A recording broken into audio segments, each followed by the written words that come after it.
Sean bienvenidos a La Noche y sus historias. En esta ocasión les traemos una serie de relatos que estamos seguros los dejarán con la piel helada. ¿Alguna vez han escuchado hablar de los bosques malditos? ¿O han escuchado alguna leyenda acerca del Día de Muertos? Pues eso y más nos espera en este episodio.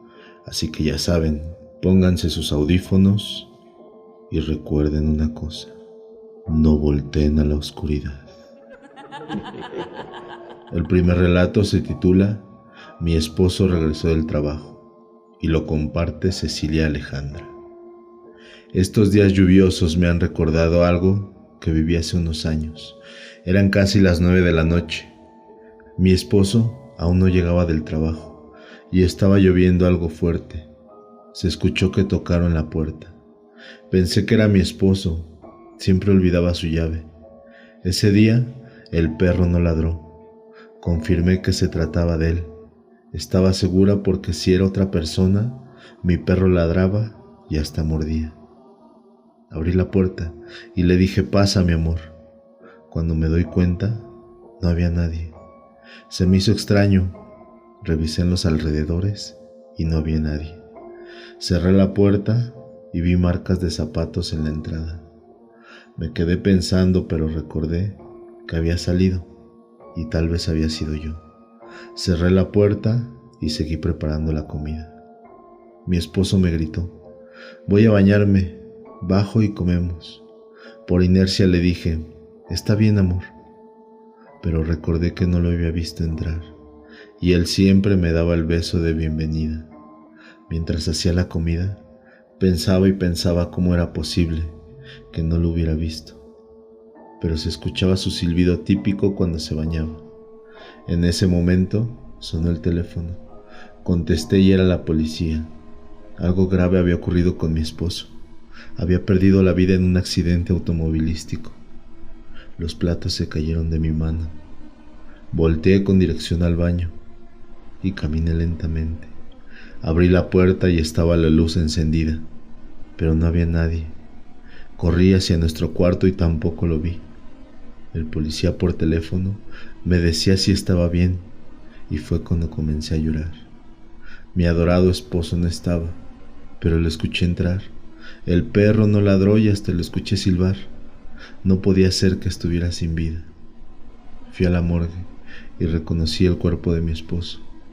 Abracé su cuerpo porque ya después de perder la vida, regresó a mi lado. Si les están gustando estas historias, recuerden que pueden suscribirse al canal. Dándole like o dejando algún comentario nos ayudan mucho para seguir creando contenido. Recuerden que nos pueden seguir en nuestras redes sociales como La Noche y sus historias. El siguiente relato lo comparte Albina de Jesús. En ese tiempo yo tenía 6 años. Era 2 de noviembre, día de la celebración de los muertos. Vivía en un pueblo donde la celebración del Día de Muertos era una época muy espiritual. Oraciones, olor a incienso, el perfume de las flores frescas, recién cortadas del jardín, improvisado por las abuelitas. Jardín que había sido bien cuidado para ofrecer a los fieles difuntos lo mejor. Una estancia placentera y armoniosa. Además de las más exquisitas comidas, que cuando estaban vivos eran de su preferencia. Atole de calabaza, chocolate, café, atole de masa, según lo para que diera el bolsillo, piezas de pan sin escatimar. A la hora de la comida, mole, caldo de pollo, costillas en salsa, según lo que el paladar solicitara. Bueno, ya por la tarde tamales y demás. Ese día, mi madre estaba sacando los tamales de la olla, con ese característico olor de los tamales recién cocidos. No es que me obligaran a ayudar en las labores, sino porque yo soy un poco necia y quería participar. Le pedí a mi mamá que me diera algo para llevar a la mesa de las ofrendas. Accedió y me dio una charola con pocos tamales para llevar. El altar estaba en una habitación y ahí se preparó una mesa con todo lo necesario para una... Llevando la charola con los tamales, al llegar a la puerta me quedé en shock, porque a pesar de que sabía y conocía el significado de dicha celebración, nunca imaginé ver lo que ahí había. Estaba la mesa y alrededor varias personas comiendo. No llegué. Me regresé y me dijo mi mamá: ¿por qué no dejaste eso en la mesa? A lo que yo le contesto: ahí hay mucha gente. A ver, ven, acompáñame.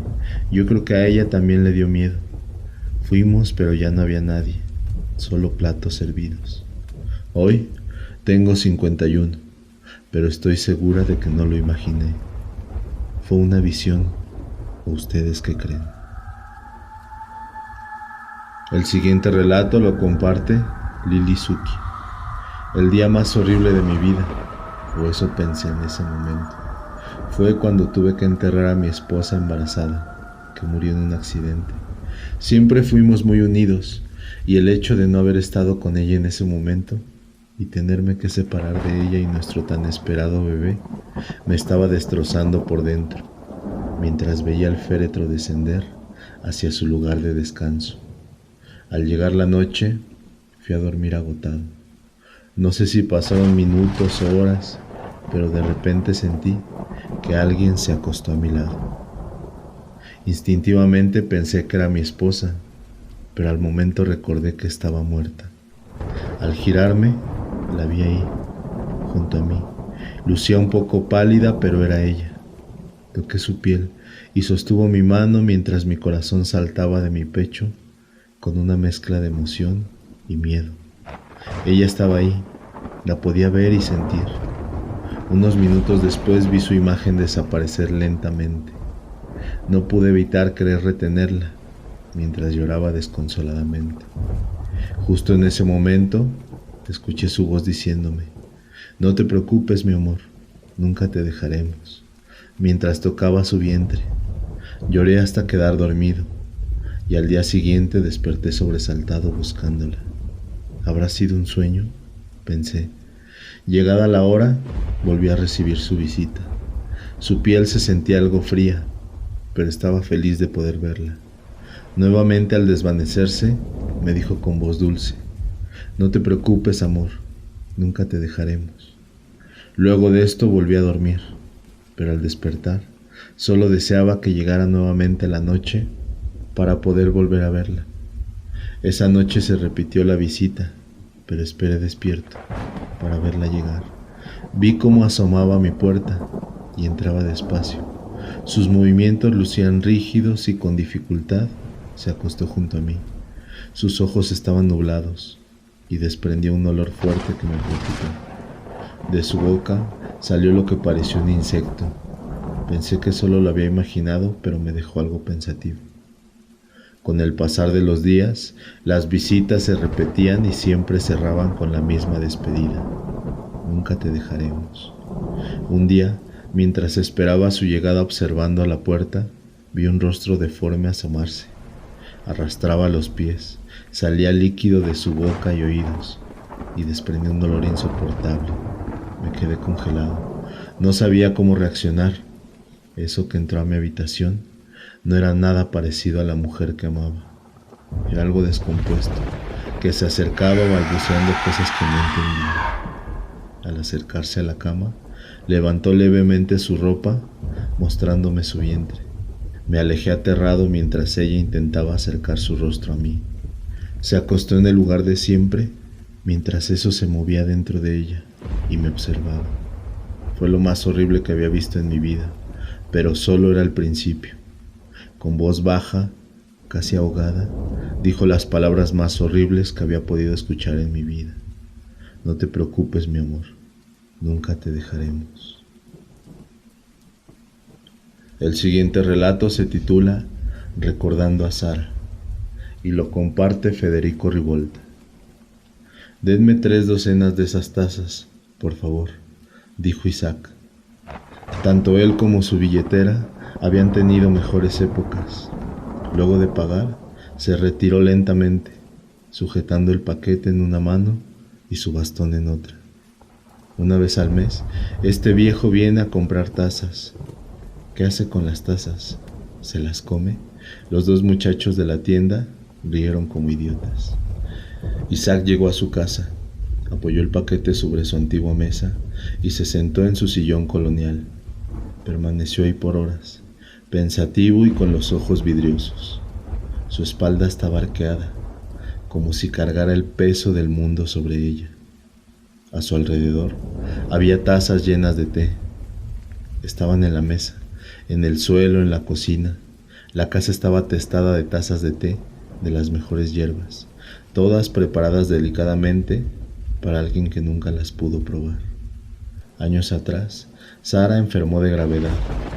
Isaac le llevaba a diario el desayuno a la cama y todas las tardes, a las 5 en punto, le preparaba un té. Una tarde no llegó a tiempo. No importa lo que sucedió. No es mi intención convertirlo en un villano. Prefiero decir simplemente que se quedó dormido en su sillón. Al despertar, vio que eran las 5:10. Entró corriendo a la habitación, pero su mujer yacía muerta en la cama. A partir de entonces, Isaac continuó preparando religiosamente la infusión día tras día, aunque Sara ya no estaba ahí para beberla. El tiempo pasó y el solitario hombre debió comprar más tazas. Con el correr de los años, llegó a colmar la casa con miles de helados recipientes a la espera de su amada. En su vejez, llegó el día en que se quedó dormido en su sillón y se le pasó la hora del té. De verdad, aquella vez. El viento se puso furioso y algo ingresó en la tienda a la que el anciano concurría. Todas las tazas allí expuestas se rompieron, pero los demás artículos permanecieron intactos.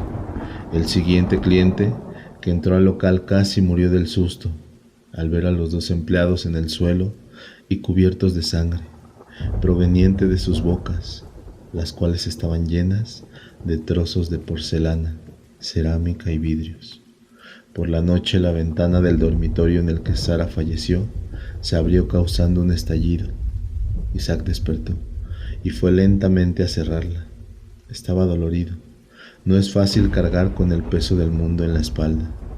Mientras se dirigía a la habitación, notó que las miles de tazas de té que había preparado estaban vacías. Regresó y volvió a sentarse en su sillón, pero esa vez no estaba solo. Sara estaba flotando frente a él. Isaac no tuvo miedo, solo deseaba pedirle disculpas. Hablaron durante horas y a la madrugada él le dijo: «Ya estoy listo, llévame contigo». Al día siguiente encontraron a Isaac sentado en su sillón colonial. Su rostro no parecía triste y su espalda ya no cargaba con el peso del mundo. El siguiente relato lo comparte Alice Indomable y se titula La llamada. Era el día 2 de noviembre. Me encontraba frente a la tumba de mi fallecido abuelito. Como es costumbre en esta fecha venir aquí a rezar unas cuantas oraciones para el descanso de quienes perecieron. De pronto, mis rezos fueron interrumpidos por una llamada anónima, un número que no tenía agendado. ¿Algún cliente? ¿Algún amigo? No lo sabía, así que contesté. ¿Hola? La voz de un niño lloriqueando, sollozante como si estuviera desesperado, me habló. Por favor, quiero hablar con mi mamá. ¿Qué? Disculpe, creo que está equivocado, respondí. No, llama a mi mamá, por favor, suplicó. Colgué el teléfono y de inmediato supuse que se trataba de esos tipos que se hacen pasar por chicos en apuros para poder estafar. O quizá solo era un niño que por el desespero había marcado mal algún número. Me dispuse a continuar con mis oraciones. Entonces el teléfono volvió a sonar. Bueno, llama a mi mamá. Quiero hablar con mi mamá. ¿Otra vez tu niño? No sé quién es tu mamá. Yo lo sé. ¿Y cómo conseguiste mi número? He marcado al azar. No te conozco. ¿Cómo sabré quién es tu madre? Vive en calle Flores, entre Isidro y Miguel Lafuentes, casa 125. Admití que sentí nervios, Temía que podría ser algún tipo de estafa, pero la curiosidad empezaba a llevarme a la dirección que el niño me había dado. Fui hasta mi auto y llegué en unos minutos a la dirección mencionada. Toqué la puerta y salió una mujer, pálida, ojerosa y con un semblante de preocupación. «Oiga, señora, tengo a su hijo en el teléfono», dije tajantemente. La madre del niño rápidamente tomó el móvil y se alejó un poco. Luego de un rato ingresó con los ojos llenos de lágrimas y dijo: «No sé cómo lo has hecho, pero te agradezco infinitamente». «De nada, señora», respondí, «pero solamente dígale al niño que ya deje de llamarme. No se preocupe, tenga la seguridad de que no le llamará más. Mi hijo fue secuestrado y privado de su vida hace 3 meses». En ese momento se me empezó a erizar todo el cuerpo y tartamudeando pregunté: «¿Y qué? ¿Qué era lo que quería decirle su hijo?». Él solo quería decirme el lugar donde se encuentra enterrado su cuerpo. La siguiente historia se titula El Bosque de las Muertes y es compartida por Alex Morales. En muchas partes del mundo se dice que hay bosques que guardan misterios, hacen que las personas quieran arrebatarse la vida. Se cree que ahí estaban malos espíritus o que es directamente la puerta al infierno. Cerca de casa había un pequeño bosque que tenía estas características. Bueno, más que nada porque ahí habían ocurrido una serie de acontecimientos que así lo demostraban. Algunos jóvenes habían llegado a quitarse la vida o intentar hacerlo. Quienes se habían librado de tan terrible suceso decían que un joven los incitaba a quitarse la vida. Este les pasaba ante sus ojos, como una película Technicolor, mostrándoles lo triste de sus vidas, cada momento triste y de sufrimiento vivido a través de su corta vida. Digo de su corta vida porque todos eran muy jóvenes, así que él les decía que podía quitar todo ese sufrimiento de sus vidas. El lugar donde ocurrían estos lamentables acontecimientos era un lugar en especial, al lado de una gran roca. Solo 2 veces estuve ahí. La primera, hace un par de años que pasaba por ahí de casualidad. Iba con otros chicos. Estos sí conocían el lugar, y así me lo hicieron saber. «Ese es el lugar maldito», dijeron. La verdad era un lugar como cualquier otro en el bosque.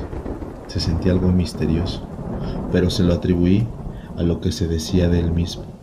La segunda vez que fui fue la más triste de mi vida. Aquí se las vengo a contar. Mariana tenía 14 años, una niña linda y muy buena en la escuela. Era mi hermana menor, pero con todo y esto, era una chica triste, retraída. Tenía muchos problemas con mis padres porque hablaba poco. Conmigo era con el que más lo hacía, y no es que fuera una conversación muy fluida. Un día cualquiera me dijo que había estado en el bosque maldito. Le pregunté asustado por qué había hecho aquello. Me aseguró que la habían llamado. Escuchaba dentro de su cabeza una voz que le pedía ir ahí. Ella me aseguró que no conocía dicho lugar, pero esa voz la fue guiando. Al estar ahí, un joven alto y apuesto le prometió llevarla a un lugar mejor, a un lugar donde no existe el sufrimiento. La abrazó. Sus brazos eran fuertes y cálidos. Me dijo que volviera a casa, que él me llamaría cuando fuera el momento.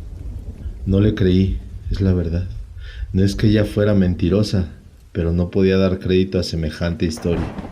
Aún así, decidí que debían saberlo mis padres, pero dio la casualidad que ese día no estaban en casa. Estuve muy pendiente de ella. No quería que fuera a cometer una locura. Mis padres sabrían qué hacer. Aunque luché por no dormirme, me quedé profundo. En mis sueños la escuché. Me decía: «Ven por mí». Desperté sin saber qué pasaba. Aún así, llamé a mi hermana por toda la casa. Al no obtener respuesta, corrí al bosque. Mi alma y mi corazón pendían de un hilo. No podía pasarle nada a mi hermana. Corrí por el bosque como loco. Cuando llegué, ella estaba ahí. Colgaba de un árbol, pero la cuerda no resistió su peso y ella cayó. La llamé por su nombre y la tomé en mis brazos. Dios mío, tenía pulso. En brazos la llevé a casa mientras le gritaba que todo estaría bien. Al llegar a casa, estaba volviendo en sí. Mis padres ya habían llegado. Al contarles lo ocurrido, decidieron llevarla al médico, aunque ella ya estaba consciente. Los médicos la encontraron en perfecto estado. La dieron de alta unas horas después. Le recomendaron a mis padres un tratamiento psicológico. Ya en casa le pregunté lo ocurrido. Me dijo que recuerda poco. Estando en casa, llegó un joven, no el mismo del bosque, uno mucho más joven, casi un niño. La invitó a seguirlo, pero ella le dijo que su hermano no lo permitía. Ella lo siguió, pero no recuerda haber caminado. Cree que voló. Al llegar ahí, solo recuerda que estaba el otro chico, pero al verle la sonrisa en la cara, supo que aquello no era bueno, era cosa del demonio. En ese momento pensó en mí y que todo era una mentira. Ya no recuerda nada más, solo cuando yo la llevaba para la casa. En su cabeza escuchaba una voz que decía: de mí no escapas. De lo ocurrido hace ya algunos años. Mis padres decidieron cambiar de ciudad. No querían vivir cerca de un lugar como este. Mi hermana se casó y se le ve feliz, aunque en ocasiones me dice que eso algún día vendrá por ella. Si desean compartir alguna narración, una anécdota o algo relacionado con lo sobrenatural, recuerden que pueden escribirnos a lanocheysushistorias@gmail.com. Esperemos que hayan disfrutado de este episodio. Muy buenas noches y recuerden una cosa: no volteen a la oscuridad.